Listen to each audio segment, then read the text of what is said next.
All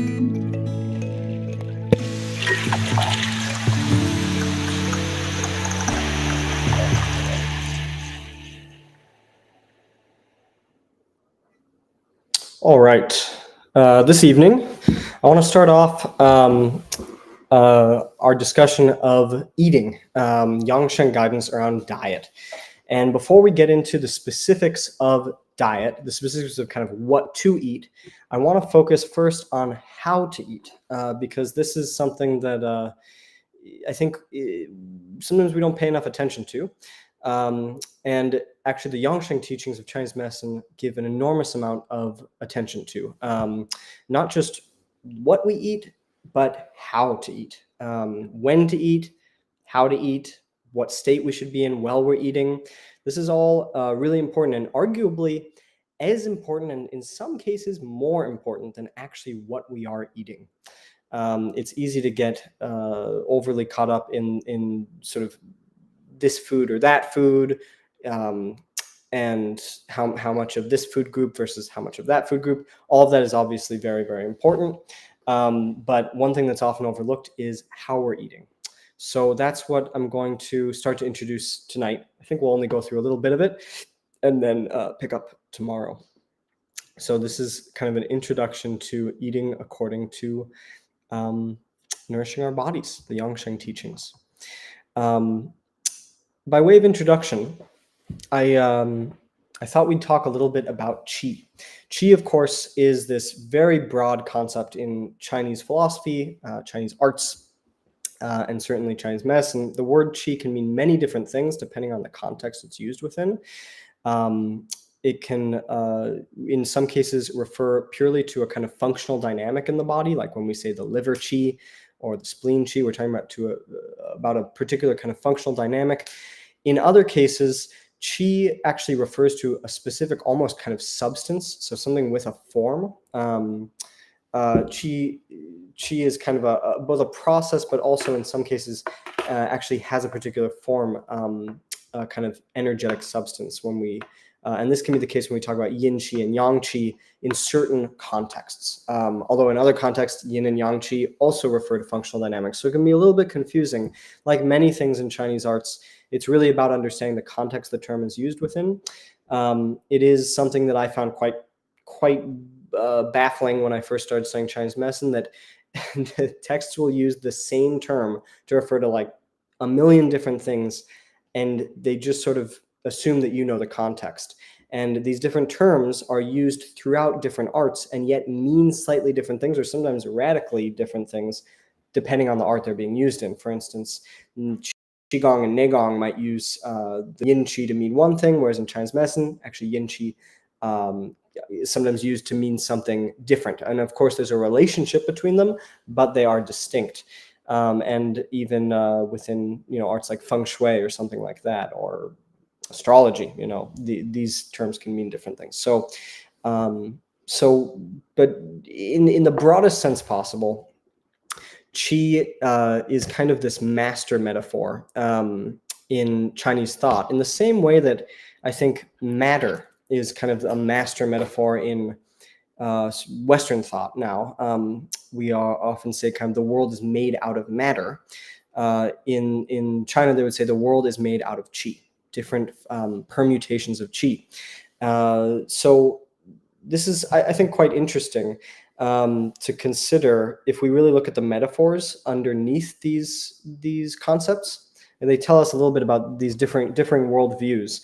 The word matter comes from a Latin root, which actually materia, which actually links back to a notion of the heartwood of the tree, the part of the tree that would be used for lumber, basically, to make something out of it. It goes back to this metaphor to Aristotle, actually. So we often forget that even matter is a metaphor, right? When we say the world is made out of matter, we are metaphorically linking the kind of stuff the world is made of to this notion of kind of dead, inert wood, not living wood, right? Not living wood, but actually the kind of dead wood, which is being used to construct something. interesting that we are so beholden to this notion of matter, because in many ways, perhaps it wasn't originally used this way by Aristotle, but in many ways, this notion of kind of the world is being made up of something like lumber, it almost kind of implies a kind of creator god, I think. It implies someone outside of the world who's kind of taking this dead wood and making something out of it. Interesting connection there. But anyway, so today we think of the world as material, but we often forget matter is a metaphor. In the same way, there is a specific metaphor underlying qi, and that is of steam or water vapor. We see here in the lower corner the early characters for qi. Originally, it was just these lines, and then it over time developed, and the grain radical was added. So initially it was just sort of vapor, or kind of like air flow, something that is not quite dense in material, but is sort of like steam, basically. And then with the grain radical added, that implies the kind of steam coming off of the food, right? And so at its base, we have this metaphor which kind of shows the changeable nature of qi, right? That it can be the sort of consolidated, it becomes the dense materiality of things, but then it is kind of more refined than that. And so I think this is quite interesting, these different ways we think of these kind of master metaphors that structure our conception of reality. I know this is a bit of a heady philosophical way to begin talking about something as mundane as eating and how to eat, but it's all relevant. It'll all come together. So in Chinese medicine, specifically, we have two kind of sources of qi, or forms of qi. The prenatal, or xiantian, which actually technically means pre-heaven. Tian means heaven, although not the Judeo-Christian heaven, of course, the kind of ultimate principle of the cosmos, the sort of formless realm. And postnatal, or Hotian, post-heaven. And these two sources of qi are what create life. The prenatal, in this case, refers to the kind of the xiantian patterning that sort of sits behind and exists prior to the world of form, the world of manifestation. So this is almost kind of you could think of it almost like the genetic code, or the deep patterning which underlies the unfolding of human life, in the same way that a seed contains within it the pure potential, the pure kind of the patterning which, when it is planted, will sort of unfold in the postnatal world. We each have this kind of prenatal patterning, and then there's the postnatal qi, which is the kind of manifestation of this. And in Chinese medicine, the prenatal essence is associated with, or the prenatal is associated with the kidneys, and the postnatal with the spleen and stomach. Now, the postnatal, or actually before we get there, we can kind of think of yangsheng fa, right, which are the nourishing life teachings of Chinese medicine, which is what we're covering in this class, as methods for protecting the prenatal by supporting the postnatal. So the postnatal is this kind of expression of our being into the world, and it is primarily it is how we support kind of the manifest life that we have. And the prenatal is the kind of patterning that dictates how this manifest life unfolds. And this patterning can go quite fast, or can go quite slowly, depending on how things are sort of unfolding and how well we take care of our lives. So basically the idea is that perhaps it is kind of ingrained in our prenatal essence that we could live to be 100 or something, and that's kind of a natural unfolding if our being is taken good care of. That requires supporting our postnatal life well, so that prenatal patterning can unfold in a healthy way. Hope that sort of makes sense. There's a lot more to be said about that, but it's not so relevant to what we're talking about here. Of course, the main way that we support the postnatal qi is through food, air, and water. So the air we breathe gives us energy. The food that we eat and the water that we drink, or the other things that we drink, of course, are the sources of qi that we take in from the surrounding world environment, and that our body then makes into postnatal qi. This is governed very much in Chinese medicine by the Tai Yin axis, which is the lungs and the spleen. This postnatal world it's basically the world of supporting our kind of materiality as beings, our material body in many ways. And indeed, that is what digestion is. Digestion really is how we take in and process the world. When we eat something, right, we are taking the materiality of the world, not just the materiality, right, also the qi, the energy of the world, right, and we are taking it into us, and then our body is using that and processing it and making it into our bodies, right? It's eating is such a funny thing. We all take it for granted. We do it all the time. We need to do it to live. And yet it's kind of a magical process. It's kind of, it's almost sort of alchemical. And you're taking one thing, putting it into your body, your digestive system is breaking it down into its very, very, very fundamental components. And then making it into something else, which is you, right? Eating is really a profound thing in that we are kind of communing with the external world through ingesting it and becoming it, or it becomes us. And so this is what we're talking about when we're talking about digestion, right? This is what kind of postnatal life is supported by. Digestion is how we take in and process the world. Now, in Chinese medicine, this is represented by the earth phase, the earth element of the wusheng, the five phases, 5 elements. Of course, the breathing process would be the metal element, how we take in the surrounding air, the dachi. But in Chinese medicine, it's the earth that represents the digestive system, which is in Chinese medicine, spleen and stomach.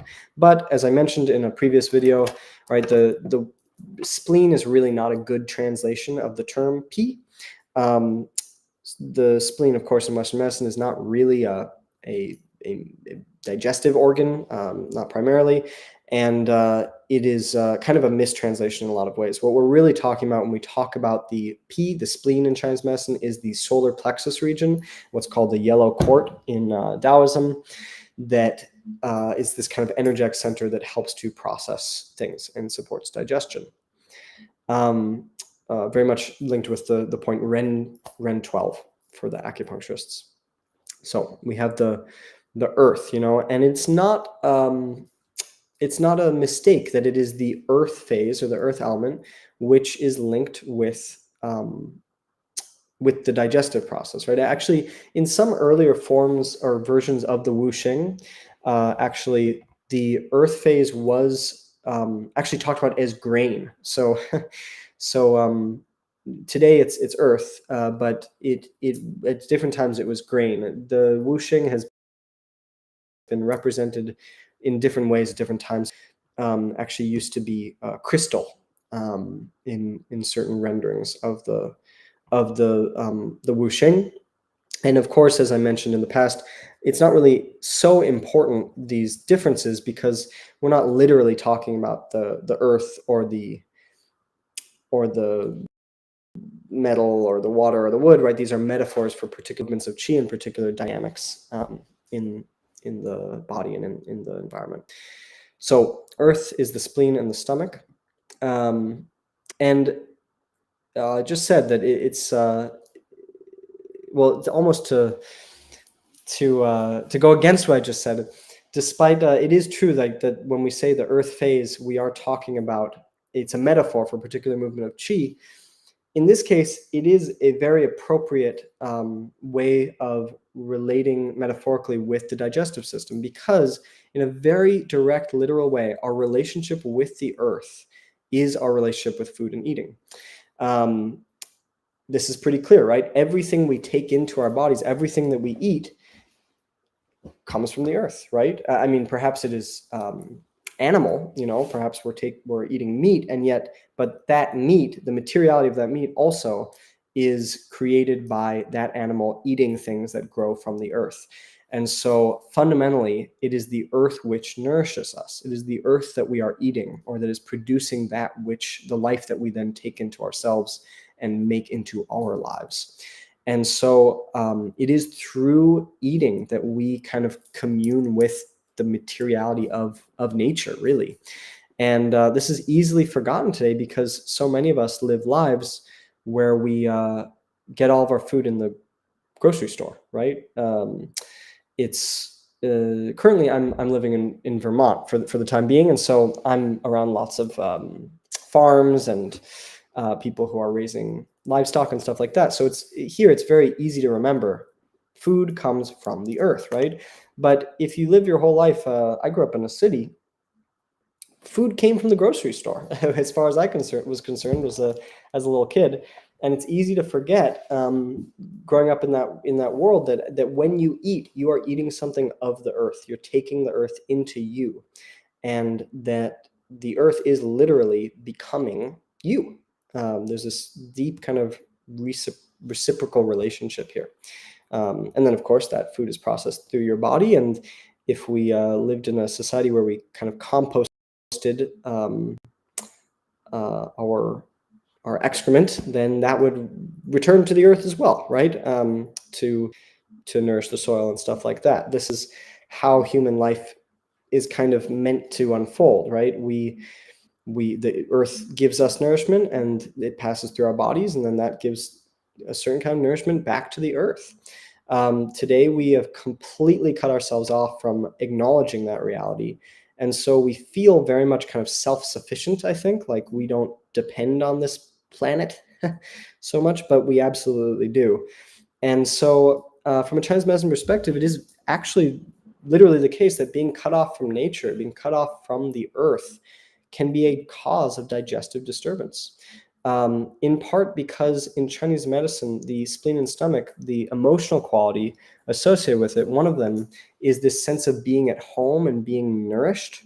And if we do not feel a sense of nourishment from our environment, from our earth, this in itself can kind of make us feel cause issues psychologically, which can cause digestive problems.